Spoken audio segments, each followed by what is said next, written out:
Greetings fellow tubers. This is a bit of a shout out, subscriber appreciation video and a bit of a channel update. I'd just like to say thank you to all my subscribers, many of which have been very supportive. I couldn't possibly go through all the names. You know who you are. Just I don't use the word awesome very often, but it's definitely an awesome community here on YouTube. So thanks guys for your support and for your encouraging words on my videos. I have a great deal of fun making them, and it's nice to see that some of you at least have a lot of fun watching them. This first part is a shout out to Houseboat Rob. Now Houseboat Rob, Rob's based up in Florida. I believe he's in the Everglades, certainly in a swampy area there. He's mad about machetes, apart from anything else. He's also done a few videos on primitive fire lighting, all sorts of interesting stuff, how to find tinder when it's damp in a swamp environment. I'm in a bit of a swampy environment here in honor of your channel there, Rob. This is like a swampy area here in Chaguaramas. I'll show you around in a little bit. Rob asked what was the blade that I was using in the last video. And yes, you guessed correctly, Rob, it was a Bolo 14-inch. Here it is, which is actually my favorite shape of all the machetes. They're not actually called machetes down the island chain. They're collectively known as cutlasses or cutlash, some people say. This is one of the older style. I thought I'd give you a bit of a close-up. This is the fishtail style handle on it, and it's wire wound. That's not a repair, that's how it's manufactured. They produce them like that. And you can see it's not a full tang either. And that of course moves the sweet spot down the blade a bit. Also you can tell it's forged, it's not just stamped out. It's nice thick blade up here by the handle, and as the blade widens this way, it tapers this way. So it's one of the old style. I don't see this in the hardwares. I think it comes from a day when, you know, the manufacturing output wasn't quite as large as it is now. But I really like that. It's one of my favorites. But while I've got you here, you might like to see this one, which is a parang style. You might have seen some of my videos. This is one that I made by the stock removal method, and it's designed on the, you know, the Asian style parang. I've got a kind of a knobbly old fishtail handle on that. It's actually made out of an industrial bandsaw blade, so I suspect it might be L6. It's very light, it's good for bushwhacking, and a little bit prone to corrosion, but it holds an edge well, and it's just a nice light. If you want to carry a sort of a size up from a knife, it's a nice light blade to sort of tote around. Alright, so anyway, thanks for all your support there, Rob. I do appreciate it. The next channel I'd like to give a shout out to is a channel called Last Grown Up in the Woods. And if you're not familiar with that channel, I'd urge you, oh, we've got an ant on the lens there. I'd urge you to check her out. That's Carly. Very professionally produced videos, documentary quality, a lot of them. She's based up there in Canada. Just another channel that I enjoy watching very much, very informative. She's done videos on everything from frog hunting to maple syrup collection, and actually her recent video, which was very interesting to watch, was all about going out and licking ant butts to find out which one tasted like lemons. Well, if that doesn't go and get you to check it out, then nothing will. Certainly piqued my curiosity. And there's a third one.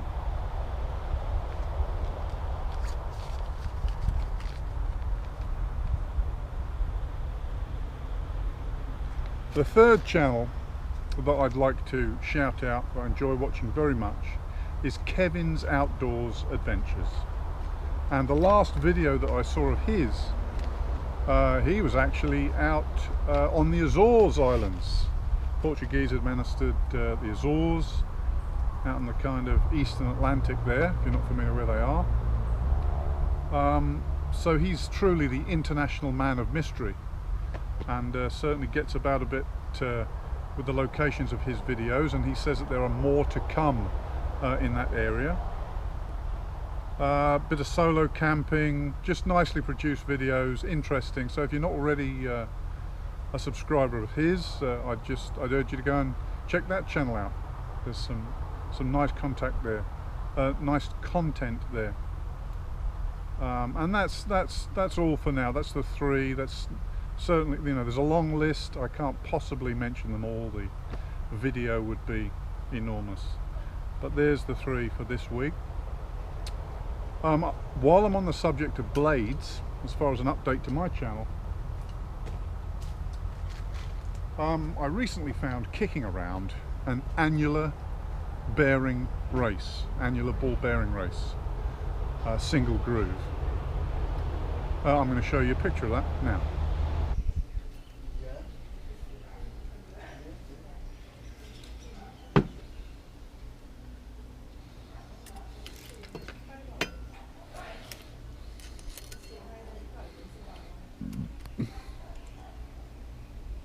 I cut it.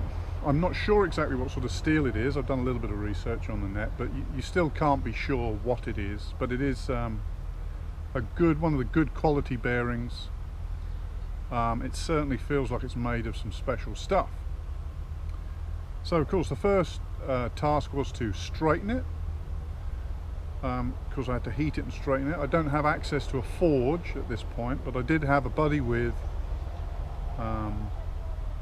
an oxyacetylene torch.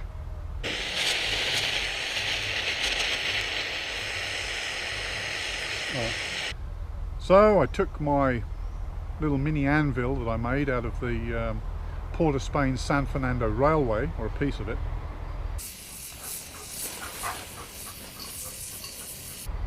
down to his place. He let me borrow his torch, and so I could heat it and straighten it.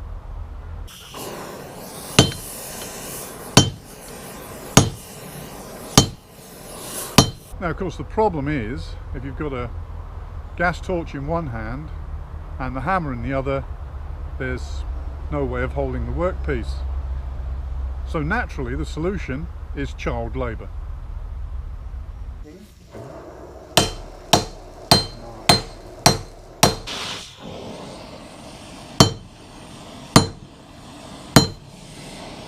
Nice work. Good work. Well done.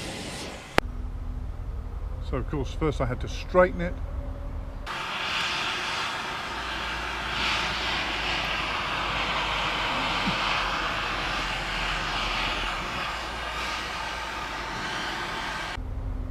Flatten it out slightly, forge it.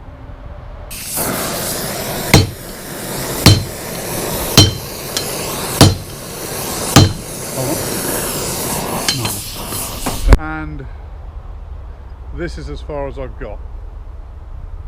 You can see it's pretty straight that way, taking a bit of a curve on it. So the idea is to make myself a bushcraft knife out of this steel.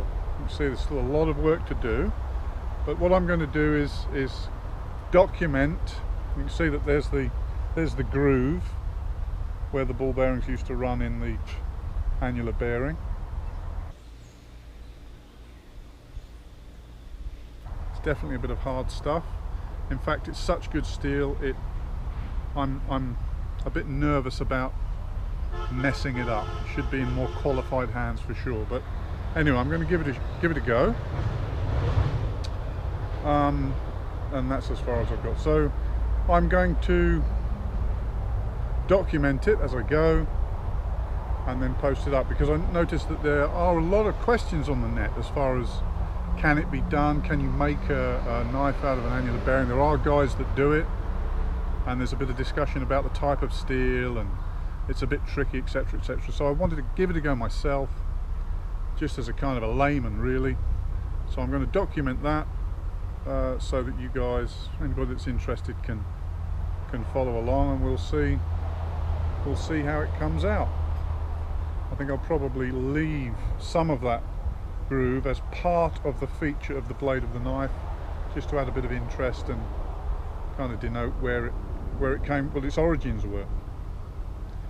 But of course you never really know what's going on until you actually forge it and harden it and see how it performs.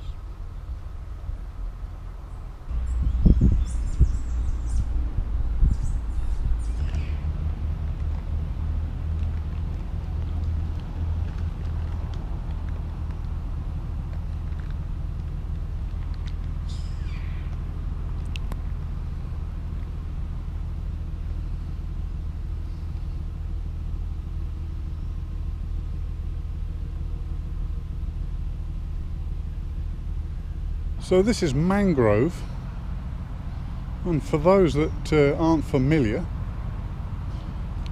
this item here that's hanging down off the branch, which looks like a branch, is actually what's called a propagule, and eventually these reach all the way down to the water and take root.